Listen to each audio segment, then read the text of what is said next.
I don't know if you saw James Gorman. He was on Closing Bell on CNBC yesterday, and he made some really interesting comments. He said that if you're looking at the unemployment number, you have to remember that the PPP, the payroll protection program, may have kept a lot of these companies open, the unemployment rate down.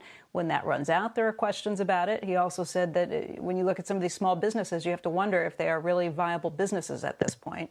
We still have a lot of work that needs to be done. Should we be concerned about those issues, or do we think that Jay Powell, the Fed, and even the federal government will step in if there are additional problems there?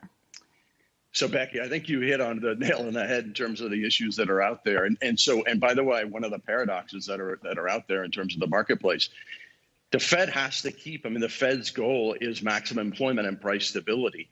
And so while you're seeing, and you will see, while the employment number was breathtaking, it was breathtaking in terms of the speed of the recovery, there is still going to be a persistent unemployment dynamic that's going to keep the Fed on hold for a long time, which we're going to hear from the chairman today.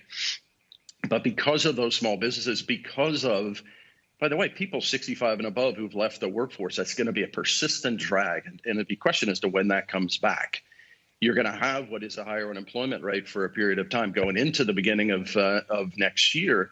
You're probably going to have an unemployment rate that's in the high single digits. If that's right, that's a recessionary type of unemployment rate. So it means, and what we're going to hear from the chairman today, is you're going to keep rates on hold at these levels for a long period of time.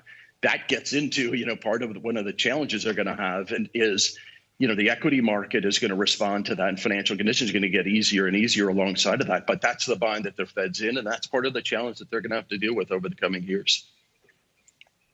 It's not just the Fed, though. It's the public policy that we've seen, the fiscal stimulus that's gone into this as well. And how just in terms of where the markets are right now, if we don't see additional stimulus, the White House has said that they want to see a fourth plan.